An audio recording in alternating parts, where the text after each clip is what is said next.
New tax regime चुनना सही फैसला या अब भी पुराना सिस्टम है बेहतर? क्या इस बार न्यू टैक्स रिजीम को सच में फायदेमंद बनाएगी केंद्र सरकार?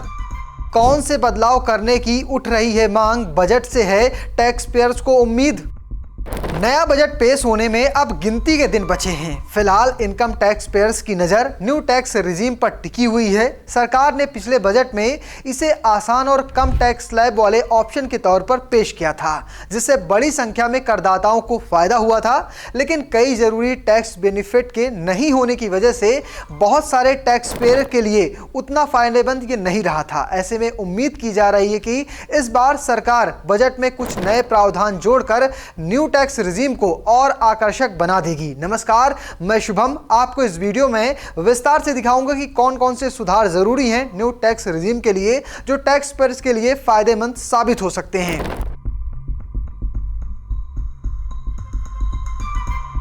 टैक्स पेयर्स लगातार सरकार से इसमें सुधार की मांग कर रहे हैं। कई सारी मांगे भी रखी गई हैं। पहली मांग की बात करें तो वह है सरचार्ज की लिमिट बढ़ाने की मांग। चार्टर्ड अकाउंटेंट्स की संस्था ICAI का कहना है कि न्यू टैक्स रिजीम में फिलहाल 50 लाख रुपए की सालाना आय से ही सरचार्ज लगना शुरू हो जाता है। उनका तर्क है कि अगर किसी व्यक्ति की आय 50 लाख रुपए से सिर्फ 1 या 2 लाख रुपए भी अधिक होती है तो उसे पूरी टैक्स देनदारी पर 10% सरचार्ज देना पड़ता है। ICAI ने सुझाव दिया है कि अगर इस सीमा को बढ़ाकर 75 लाख रुपए कर दिया जाए तो ये सिस्टम ज़्यादा तर्कसंगत बन जाएगा। दूसरी मांग की बात करें तो वह है स्टैंडर्ड डिडक्शन बढ़ाए जाने का सुझाव। महंगाई लगातार बढ़ रही है और सैलरी पाने वाले कर्मचारियों की रोजमर्रा की ज़रूरतों का खर्च और भी ज़्यादा हो गया है। अभी न्यू टैक्स रिजीम में स्टैंडर्ड डिडक्शन 75,000 रुपये है। उम्मीद की जा रही है कि इसे बढ़ाकर 1 लाख रुपये या 1.5 लाख रुपये तक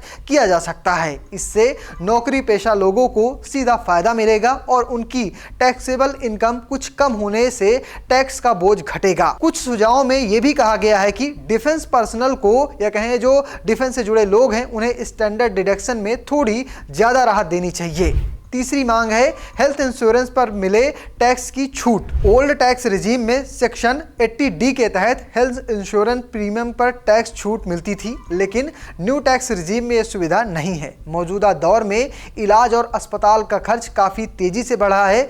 ऐसे में लोग चाहते हैं कि न्यू टैक्स रिजीम में भी हेल्थ इंश्योरेंस प्रीमियम पर छूट दी जाए। फिलहाल ओल्ड रिजीम में टैक्स पेयर अपने पत्नी बच्चों के लिए 25,000 रुपये और माता पिता के लिए अलग से 25,000 रुपए तक का सालाना प्रीमियम पर टैक्स छूट मिलती थी। वरिष्ठ नागरिकों के लिए ये छूट सालाना 50,000 रुपए तक के प्रीमियम पर मिलती है।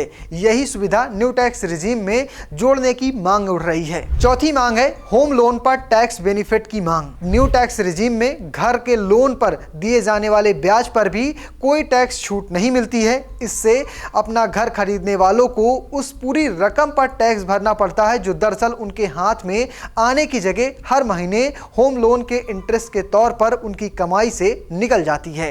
टैक्स पेयर्स चाहते हैं कि कम से कम पहली बार घर खरीदने वालों को इसमें राहत दी जाए। इससे युवाओं को घर खरीदने में मदद मिलेगी और रियल एस्टेट सेक्टर को भी सपोर्ट मिल सकता है। पांचवी और सबसे बड़ी मांग है HRA पर टैक्स में राहत। जो लोग किराए के मकान पर रहते हैं उन्हें पुराने टैक्स सिस्टम में हाउस रेंट अलाउंस यानी HRA पर टैक्स छूट मिलती है, लेकिन न्यू टैक्स रिजीम में HRA पूरी तरह टैक्सेबल है। मेट्रो सिटी में किराए के घर पहले से ही काफी ऊंचे दाम पर हैं। ऐसे में HRA की पूरी रकम पर टैक्स भरना नौकरी पेशा लोगों के लिए काफी बड़ा नुकसान है। इसलिए ये मांग उठ रही है कि या तो HRA पर आंशिक छूट दी जाए या फिर कोई वैकल्पिक डिडक्शन लगाया जाए ताकि किराए पर रहने वालों पर टैक्स का बोझ कुछ कम हो जाए। पिछले बजट में सरकार ने न्यू टैक्स रिजीम के जरिए टैक्स पेयर को काफ़ी राहत दी है, लेकिन ऊपर दिए गए सुझावों को अगर बजट 2026 में जगह मिलती है तो नई व्यवस्था ज़्यादा संतुलित और व्यवहारिक बन सकती है। इससे करोड़ों टैक्स पेयर्स को